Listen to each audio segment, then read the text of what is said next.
இதயத்தை திருடாதே. A Heart Hunt River Adventure. ஒரு பெரிய நதிக்கரையில் ஒரு நாவல் மரம் இருந்தது. அந்த மரத்தில் ஒரு குரங்கு வாழ்ந்து வந்தது.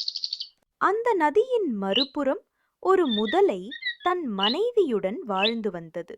வாவ்! இந்த பழங்கள் ரொம்ப சுவையா இருக்கு. இத சாப்பிடும்போது நான் ஒரு சூப்பர் ஸ்டார் மாதிரி உணர்கிறேன். என்ன ஹாலிவுட் சூப்பர் ஸ்டார் மாதிரி மங்கிவுட் சூப்பர் ஸ்டார்னு எல்லோரும் கூப்பிடுங்க. வணக்கம் குரங்கு.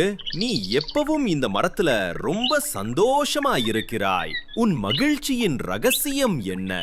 ஜிம் போய் உடற்பயிற்சி எதுவும் பண்றியா?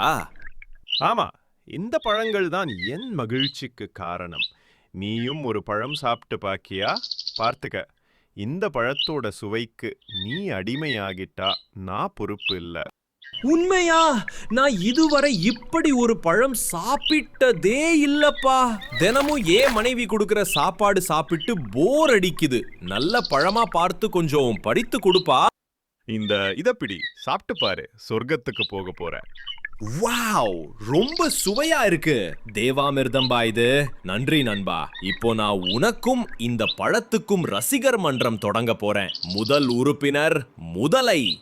அடுத்த நாள். ஏய் நண்பா, இன்னைக்கு பழங்கள் ரொம்ப இனிப்பா இருக்கு. இந்தா பிடி, கொஞ்சம் தான் இருக்கு. என்னோட டயட் பிளான் மாதிரி இந்த பழம் காணாம போகிறதுக்கு முன்னாடி வாங்கிக்கே. அருமையான சுவை. இனிமே இந்த பழத்துக்காக தினமும் வருவேன். என்னோட நோ ஸ்வீட் முடிவை கைவிட்டுட. நல்லா சொன்ன. இனி நாம சிறந்த நண்பர்கள். ஆனா என் மர வீட்டுல உனக்கு இடம் இல்ல. மன்னிச்சுக்க, இது ஒரு குரங்கு மட்டும் தங்கும் இடம். ஆமா, நீ எனக்கு நண்பனானது நான் பண்ணின புண்ணியம். நீ என்னோட ஹீரோ, மரத்தில் தாவுற சூப்பர்மேன். நாவல் பழத்தின் சுவைக்கு அடிமையான அந்த முதலை தினமும் பழம் சாப்பிட வந்தது. ஒரு நாள் சில பழங்களை தன் மனைவிக்கு கொண்டு சென்று கொடுத்தது. இங்க பாரு, என் குரங்கு நண்பன் உனக்காக கொடுத்தது ராஜ விருந்து மாதிரி செம்மையா இருக்கும். தேவாமிர்தம். வாவ், இந்த பழங்கள் ரொம்ப ரொம்ப சுவையா இருக்கு. குரங்கு தினமும் இதையா சாப்பிடுறான்? இதான் அவன் ரொம்ப தூரம் தாவுற ரகசியமா?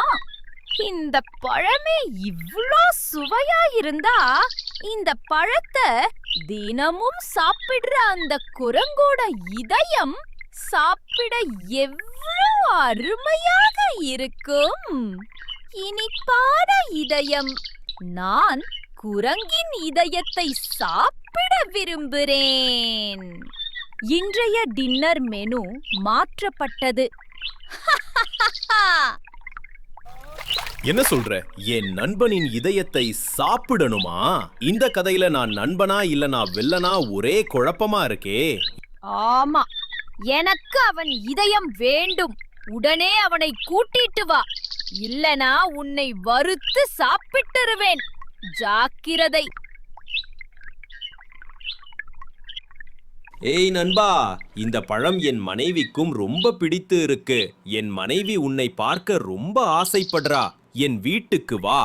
நான் உன்னை என் முதுகுல ஏற்றி இந்த ஆற்றை கடந்து கூப்பிட்டு போகிறேன். இது சாகச நேரம். Wow, super idea. உடனே போலாம். எனக்கு நீச்சல் தெரியாது. கவனமா போ, என்ன தண்ணீர்ல போட்டுறாதே. இப்போ எனக்கு ரொம்ப மகிழ்ச்சியாக இருக்கு. படகு சவாரி போல இருக்கிறது. உன்னோட சேவைக்கு என்னோட ரேட்டிங் 5.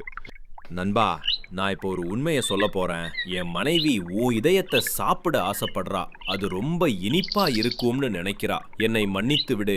இந்த படகு சவாரி ஒரு வழி பாதை, திரும்பி வராது. ஓஹோ, என்னடா நண்பா, இதை முன்னாடியே சொல்லியிருக்கலாமே. காலையில தான் என்னோட இதயத்தை கழத்தி எடுத்து மரத்துல காய வைத்தேன். இதயம் இல்லாம போனா உன் மனைவி கோபப்படுவாங்க.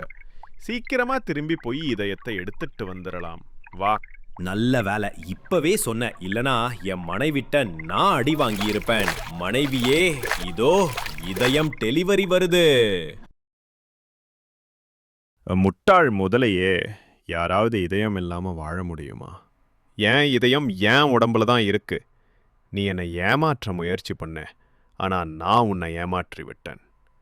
உனக்கும் உன்னோட நட்புக்கும் டாடா. ஐயோ, நான் ஏமாந்துட்டேன். இந்த குரங்கு ரொம்ப புத்திசாலி. இனி நான் கவனமா இருப்பேன். உண்மையான நண்பர்கள் ஒருவரை ஏமாற்ற மாட்டாங்க. இந்த பழங்கள் போன்ற இனிப்பான யோசனை.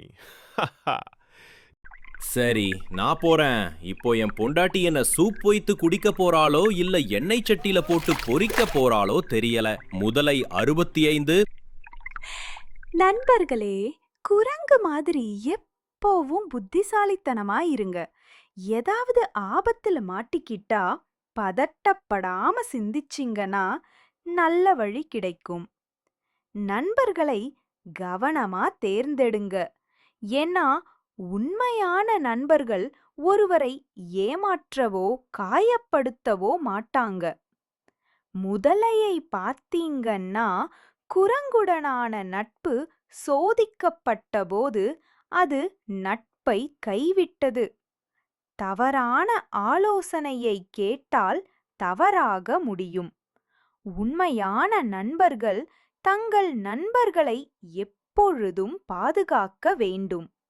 நட்புக்கு உண்மையாக இருக்க வேண்டும். எந்த சூழ்நிலையிலும் நண்பர்களை கைவிடக் கூடாது. நண்பர்களே, என்னோட கதையை நீங்க பார்த்தது எனக்கு ரொம்ப சந்தோஷமா இருக்கு. நாம நண்பர்கள் ஆகலாமா? உங்களுக்கு இந்த கதை பிடிச்சிருந்தா சப்ஸ்கிரைப் பண்ணுங்க. அடுத்த முறை சந்திப்போம்.